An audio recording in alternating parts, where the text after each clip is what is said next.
High বন্ধুরা, দেখছেন এখন প্রায় রাত একটা বেজে গেছে। তো আমাদের নাইট পেট্রোলিং চলছে, তার জন্য এই যে প্ল্যাটফর্মের কাছাকাছি প্রায় চলে এসেছি। তো দেখছেন নাইট পেট্রোলিংয়ে আমাদের কী কী কাজ করতে হয় সেগুলো আপনাদেরকে একটু ডিটেলসে জানাবো।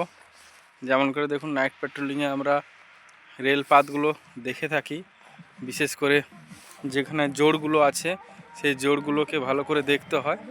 যেমন করে শীতকালে বিশেষ করে এই ফ্র্যাকচারগুলো হয়ে যাওয়ার জন্য আমাদেরকে পেট্রোলিংয়ে পাঠানো হয়, এগুলো লক্ষ্য নজর রাখার জন্য পাঠানো হয়ে থাকে। তো জোড়গুলোকে বিশেষ করে লক্ষ্য রাখতে হয়। আর দেখছেন আমাদেরকে কী কী জিনিস দেওয়া হয়ে থাকে।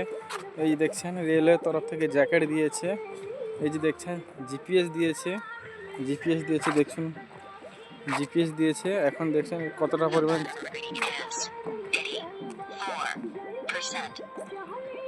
দেখুন কটা বাজছে সেটাও দেখাবে আপনাদেরকে।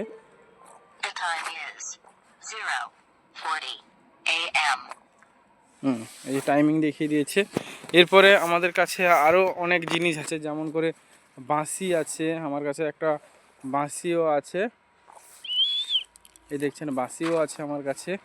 আরও আছে কি ফ্ল্যাগ আছে, দুটো ফ্ল্যাগ আছে, দুটো রেড ফ্ল্যাগ আছে, একটা গ্রিন ফ্ল্যাগ আছে, আর ডিটোনেটার আছে, ঘানা আছে, পানা আছে, আর কি আছে নাম্বার প্লেট আছে।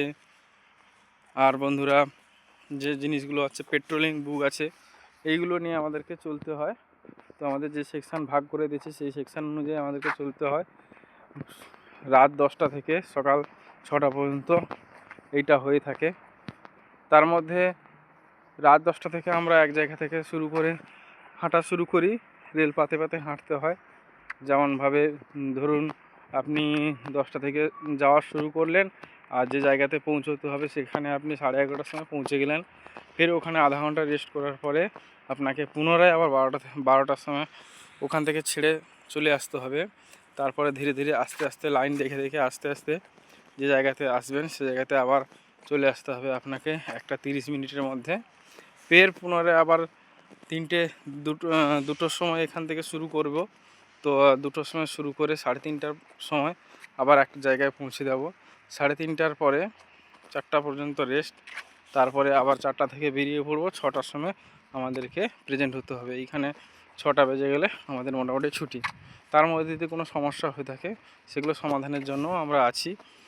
তো এইভাবে নাইট পেট্রোলিং করে থাকি। রেলের যে পরিষেবা আমরা দিয়ে থাকি, যে নাইট পেট্রোলিংয়ে প্রায় 2জন করে ব্যক্তি পাঠানো হয়ে থাকে। তো আমাদের কাছে এই তথ্যগুলো পৌঁছে দিচ্ছি। তো বন্ধুরা কেমন লাগলো সেটা অতি অবশ্যই কমেন্ট করে জানাবেন।